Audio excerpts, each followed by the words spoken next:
Hello friends, स्वागत है आपका हमारे YouTube channel GK with me में। तो आज की हमारी क्लास रहेगी हरियाणा के प्रमुख व्यक्तित्वों के बारे में। यहाँ पर मैंने खेलों से यहाँ पर कुछ खेलों से रिलेटेड है और कुछ आपके जो फिल्म इंडस्ट्री से रिलेटेड फेमस पर्सनालिटीज हैं उन सब के बारे में लिख दिया है। ठीक है, ये हमारा पार्ट 2 है। पहले वाली क्लास में मैंने आपको सभी स्वतंत्रता संग्राम और जो भी आपके राजनीतिज्ञ हैं उनके बारे में पढ़ा दिया था।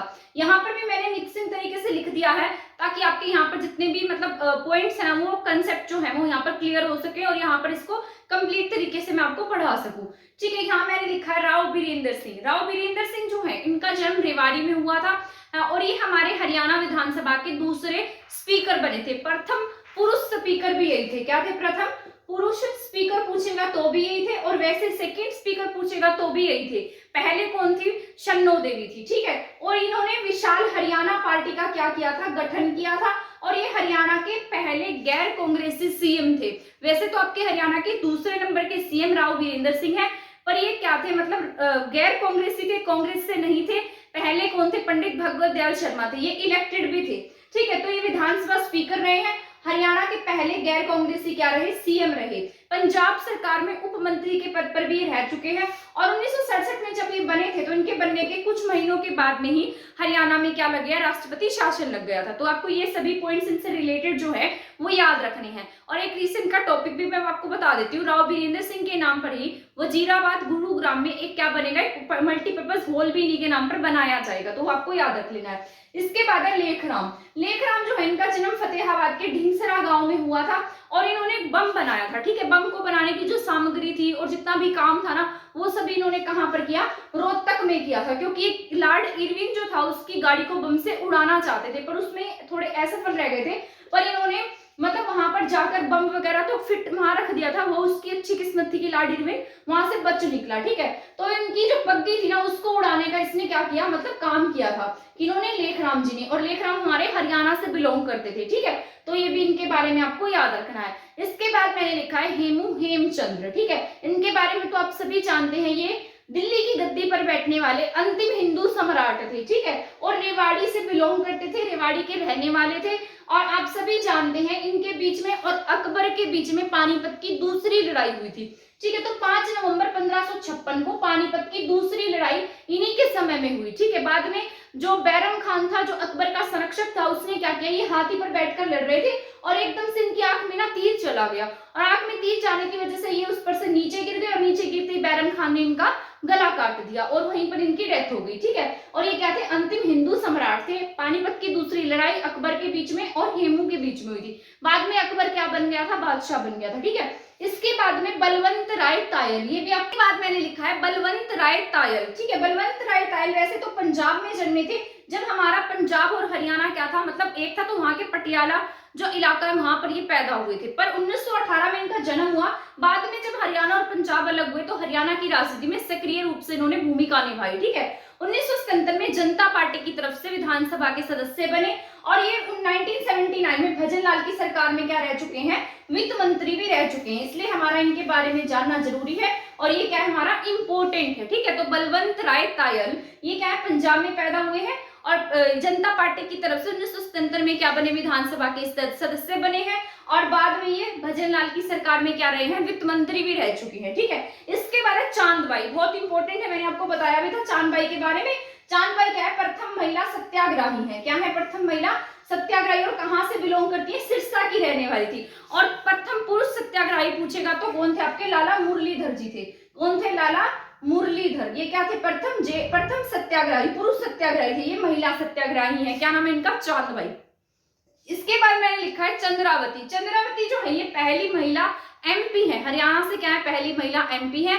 हरियाणा से पहली महिला जो एमएलए रही है वो है स्नेहलता, हिसार से बिलोंग करती थी। ठीक है, चांदबाई का जो जन्म है डालावास गांव चरखी दादरी में हुआ और पहली महिला एमपी बनी। ये पहले तो बंसीलाल जी जब थे ना तो बंसीलाल जी की सरकार में भी उनके साथ में इन्होंने काम किया, उनकी सरकार में उप मंत्री रही। परंतु बाद में जब आपातकाल लगा, आपातकाल हट गया, आपातकाल हटने के बाद वापस से इलेक्शन हुए तो बंसीलाल जी उस समय हार गए और उनके अपोजिशन में कौन खड़ी थी? चंद्रावती। और चंद्रावती भिवानी की सीट से जीत गई थी और ये क्या बन गई? एमपी बन गई थी। ठीक है, और बंसीलाल जी के अपोजिशन में 1977 में हार गए थे। तो आपको ये पॉइंट याद रखना है। इसके बाद चंद्रावती पुदुचेरी की क्या रही है, उपराज्यपाल भी रह चुकी हैं। तो ये सभी पॉइंट्स जो है वो आपको याद रखने हैं। राव वीरेंद्र सिंह रेवाड़ी में जन्मे हैं, ठीक है। विधानसभा के स्पीकर रहे, हरियाणा के सीएम रहे हैं। इन्हीं के समय में पहली बार क्या लगा हमारे हरियाणा में, राष्ट्रपति शासन भी लगा। इसके बाद है लेखराम। लेखराम वही हैं जिन्होंने लॉर्ड इरविन की गाड़ी को बम से उड़ाने का काम किया, यानी कि उसमें थोड़े असफल रहे पर इन्होंने बम बनाया। कहां पर बनाया, रोहतक में बिलोंग कहां से करते थे, फतेहाबाद के ढिंसरा गांव में रह के से बिलोंग करते थे। हेमू हेमचंद्र रेवाड़ी के हैं, ठीक है। और इन्हीं के बीच में इनकी जो लड़ाई है वो अकबर के साथ में हुई थी, पानीपत की दूसरी लड़ाई, उन्हीं में इनकी डेथ हो गई थी। रेवाड़ी के थे और दिल्ली की गद्दी पर बैठने वाले अंतिम हिंदू सम्राट थे। इसके बाद है बलवंत राय तायल। बलवंत राय तायल हरियाणा की राजनीति में सक्रिय रहे, जनता पार्टी की तरफ से विधानसभा के मेंबर बने हैं और भजनलाल की सरकार में वित्त मंत्री रहे। इसके बाद चांदबाई। चांदबाई क्या थी, प्रथम महिला सत्याग्रही थी और प्रथम पुरुष सत्याग्रही पूछेगा तो कौन है, लाला मुरलीधर जी है। इसके बाद था चंद्रावती। चंद्रावती क्या थी, आपकी पहली महिला एमपी रही है, ठीक है। इसके बाद हम नेक्स्ट पढ़ लेते हैं। ये सभी मैंने क्या लिखे हैं यहाँ पर, फेमस फिल्म के जितने भी फेमस फिल्म इंडस्ट्री मतलब पर्सनैलिटीज हैं उनके बारे में लिख दिया है, क्योंकि इनमें से भी कई बार आपके एग्जाम में क्वेश्चंस जो है वो देखने को मिले हैं। तो मैंने यहाँ लिखा सुनील दत्त। सुनील दत्त क्या रहे, यमुनानगर से थे। ये वैसे तो जब आपका पाकिस्तान और पंजाब मतलब पाकिस्तान और इंडिया एक था तब ये पाकिस्तान के पंजाब इलाके में रहते थे, पर जब ये अलग हो गया तो कहाँ गए, हरियाणा के यमुनानगर में आकर रहने लगे। बाद में युवा जो खेल मंत्री होते ना वो भी ये बने थे और ये भी राजनीति में सक्रिय थे। अब आप पूछेंगे सुनील दत्त कौन है, ये जो आपके संजय दत्त है ना उनके पिता हैं। कौन है, संजय दत्त के पिता, ठीक है। तो क्या नाम है इनका, सुनील दत्त। इसके बाद है सतीश कौशिक। सतीश कौशिक क्या है, महेंद्रगढ़ से बिलोंग करते हैं और हास्य कवि हैं, ठीक है। नांगल चौधरी महेंद्रगढ़ के रहने वाले हैं। सतीश कौशिक आपको इनके बारे में याद रखना है, ठीक है, हास्य कवि। इसके बाद है सोनू निगम। सोनू निगम कहाँ से बिलोंग करते हैं, फरीदाबाद से बिलोंग करते हैं। आप सभी जानते हैं बहुत ही अच्छे सिंगर है, बहुत अच्छा गाना गाते हैं। इसके बाद है वेद गांधी।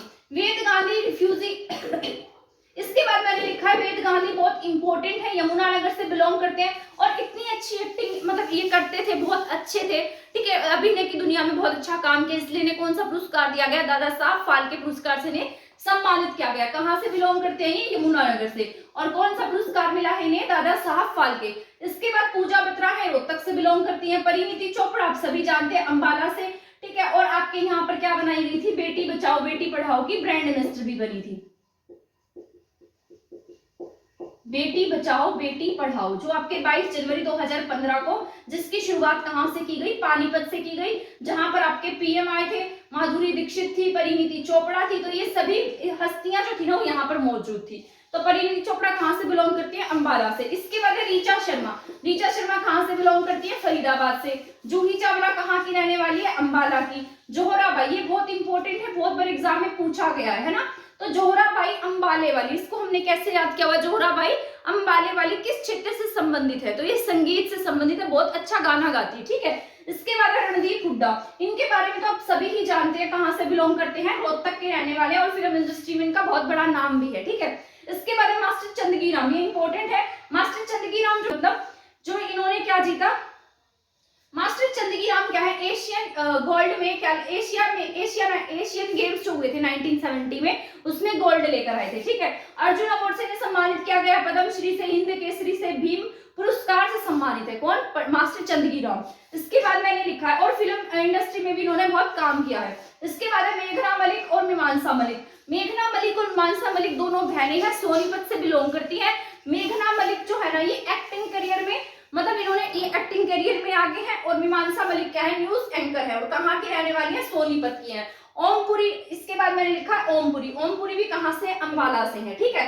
ऐसे ओम और ऐसे अंबाला। इसके बाद मोस्ट इंपोर्टेंट नसीब सिंह कुंडू, ये आपकी जो चंद्रावन फिल्म आई थी 1984 में उसमें इन्होंने रुंडा की भूमिका निभाई थी और वो फिल्म सबसे हरियाणा की सबसे सफलतम फिल्मों में से एक है, रुंडा और खुंडा, ठीक है।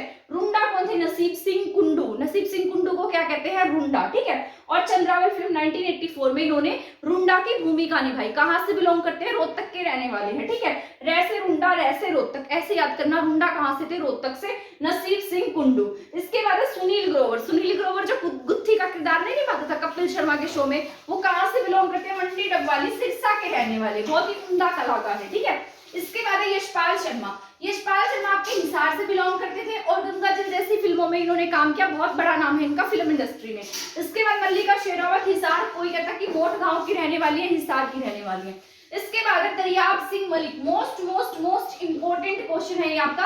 अभी इनका हाल ही में निधन हुआ था, इसी साल इनका निधन हुआ है और इनके निधन पर बहुत सभी ने जो है ट्वीट किया था, आपके प्राइम मिनिस्टर ने, आपके जो सीएम है उन्होंने, सभी ने ट्वीट किया था, ठीक है, और शोक प्रकट किया था।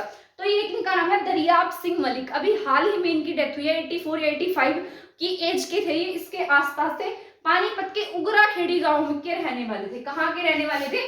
पानीपत के उगरा खेड़ी गांव के, ठीक है। चंद्रावन में इन्होंने खुंडा की भूमिका निभाई। किसकी भूमिका निभाई है? खुंडा की। तो दरियाब सिंह मलिक क्या बने हैं? खुंडा। और नसीब सिंह कुंडू क्या बने थे? रुंडा, ठीक है। तो चंद्रावल में दोनों ने काम किया, दोनों की जोड़ी ही सुपरहिट थी, ठीक है। इन्हें राष्ट्रपति पुरस्कार से भी सम्मानित किया गया। तो राष्ट्रपति जी ने उन्हें क्या किया था? इन्हें सम्मानित किया था। इसके बाद है ममता खरब, ये भी आपकी इंपॉर्टेंट है। ममता खरब कहाँ की रहने वाली है? रोहतक की है। 1982 में इनका जन्म हुआ था। इन्हें हम गोल्डन गर्ल के नाम से जानते हैं। अब इन्हें हम गोल्डन गर्ल के नाम से इसलिए जानते हैं कि कॉमनवेल्थ गेम्स में 2002 में लास्ट जो पॉइंट था ना, उस पर इन्होंने गोल्ड दागकर इंडिया को गोल्ड जिताया था, इसलिए इनका नाम क्या रखा गया? Golden girl. तो अभी सब इन्हें किस नाम से जानते हैं? गोल्डन गर्ल के नाम से जानते हैं, ठीक है।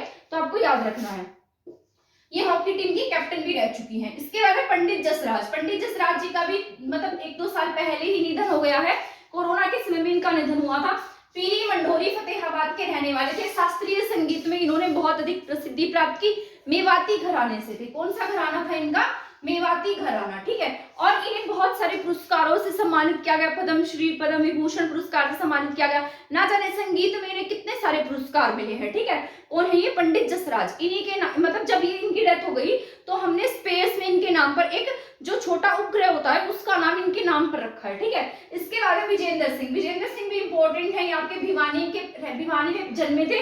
बीजिंग ओलंपिक में कांस्य पदक दिलाया इन्होंने मुक्केबाजी में। मुक्केबाजी का पहला कांस्य पदक था। कोई भी पदक मुक्केबाजी में इनकी तरफ से जीता गया पहला पदक था, ठीक है। इसके बाद है शालू जिंदल। शालू जिंदल वही है जो आपकी जो Jindal steel limited company Hisar वाली है, उन्हीं के ये क्या है? उनकी बहू है, ठीक है।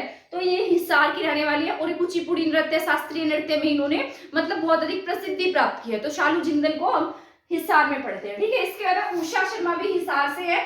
चंद्रावल फिल्म की नायिका थी ये। क्या नाम है? उषा शर्मा। तो पहली नायिका पूछेगा तो क्या टिक करना आपको? उषा शर्मा टिक करना है। इसके बाद है साइना नेहवाल। वैसे तो आपके हिसार से नहीं है, वैसे पर हम इन्हें कहाँ पढ़ते हैं? हिसार में पढ़ते हैं। इनका जन्म हुआ होगा हिसार में, बाद में बाहर मतलब दूसरे एरिया में जाकर रहने लगी थी। तो साइना नेहवाल कहाँ की है? हिसार की। इसके बाद लिखा है साक्षी मलिक। साक्षी मलिक के बारे में पढ़ना जरूरी है। कॉमनवेल्थ गेम्स में इस बार इन्होंने गोल्ड मेडल भी जीता है, मैंने आपको पढ़ाया भी था, ठीक है। और ये मोखरा गांव रोहतक की रहने वाली है, ठीक है। आई होप यहाँ तक के जितने भी मैंने आपको पॉइंट्स पढ़ाए हैं वो आपको समझ में आ गए होंगे, ठीक है। तो आज की जो हमारी क्लास थी वो यहीं पर कंप्लीट होती है। इसके बाद हम नेक्स्ट टॉपिक के साथ में आपको नेक्स्ट टॉपिक पढ़ा दूंगी। मैंने सोच रही हूँ कि आपको हरियाणा की हिस्ट्री पढ़ा दूं और इजी तरीके से समझाकर पढ़ा दूंगी, ताकि उसमें से कुछ आ जाता है तो वो रह ना जाए, ठीक है। यहाँ तक की तो जितनी क्लासेस हमने कंप्लीट कर ली है। अगर आपको लगता है क्लास किसी के लिए हेल्पफुल हो सकती है तो प्लीज इसको शेयर कर देना, चैनल को सब्सक्राइब कर देना। थैंक यू, धन्यवाद।